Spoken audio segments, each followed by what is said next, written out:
Mata upu e lua se fululua, ua ave isa ako e fai mataulanga. Ua mawai ia mea, ona tofutofo leo le atua ia Abraamu, ua whapea mai ia te ia. Abraamoe, ona tali atu leo o ia, o au le nei, ona whetalai mai leo o ia.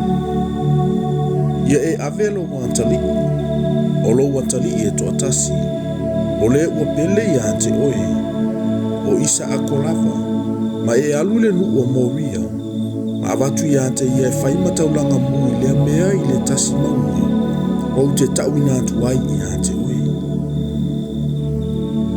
O na ala tu lai leo Abraamu i le tae au, ma whano fuala na asini, ua ave fo e ia ni ona taulele ai to olua, ma isa akolo na atali, mana taisi fafie faya i le taulanga mu. Ona tu lai leo o ia malu i le mea na tauina mai ai e le antua ia te ia. Wo o i le aso tolu, ona te pae leo Abraamu, ma ua iloa lea mea ai mamau. O fai atu foi Abraamu i ona taulelea. Tali atu ia i nei ma le asini. Awa uma le tama ma te o i o e tapua i ai, i lo mato e foi mai ia te o ua. Ua ave foi Abraamu le fafie e fai i le taulanga mu, ma faa e ai ia isa akolo na tali. Ua ave foi e ia i ona lima le afi ma le polo, ona o i leo i la ua. Ona fai atu leo isa ako i lona tama, o Abraamu, ua fape antu. Lo utamae, ona tali mai leo o ia. Lo uatali ie, o a ule nei. Ona fai atu leo o ia. Fauta, o le afi ma le fafie. Ao i fea se tamai mamoe fai a i le taulanga mu. Ona tali mai leo Abraamu. Lo uatali ie. E au mai e le antua se tamai mamoe mana e fai a i le taulanga mu. Ona o faatasia i leo i la ua. Ua o atu i la ua i le mea na tauina mai ai e le atua i a te ia. Ona fai ale Abraamu le fata faitaulanga i lea mea.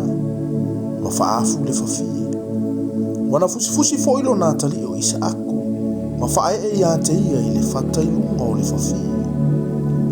Ona abantu leo Abraamu lo na lima i le polo. O le afasi o tilo na tali. Ona vala au ifo leo le angelu i Jehova ia te ia mai le lami. Ua whapea mai. Abraamu e. I le ua tali antu o ia. O au le nei. Ona whetalai mai le o ia. So ia le o olo lima i le tama. Awa fo ia te whaise mea e tasi ia te ia.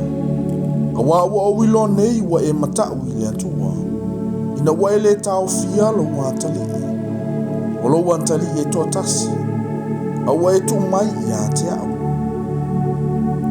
Ona te pae leo Abraamu, wa ilo atu.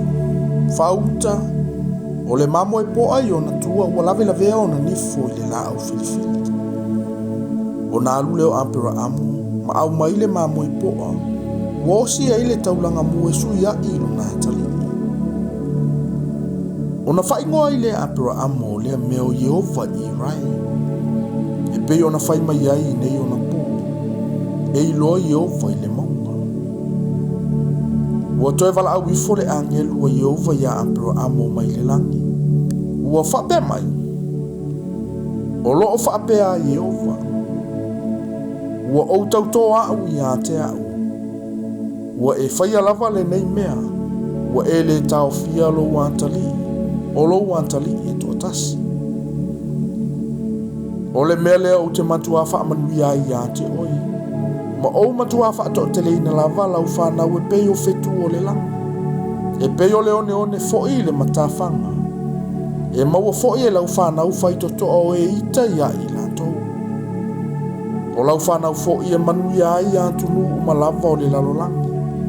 Awa ua e usi tai i la. Ua toi fo'i Abraamu i ona taulelea.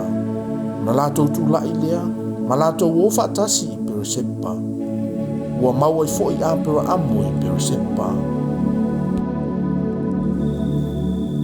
Ua mawai fo I ia mea, ona ta ua mai lea apera amo, ua whape mai. Whaauta mai, ua whanau fo I me leka na tama ilo uso na koui. O lana uru matua o usa, malona uso o pusa.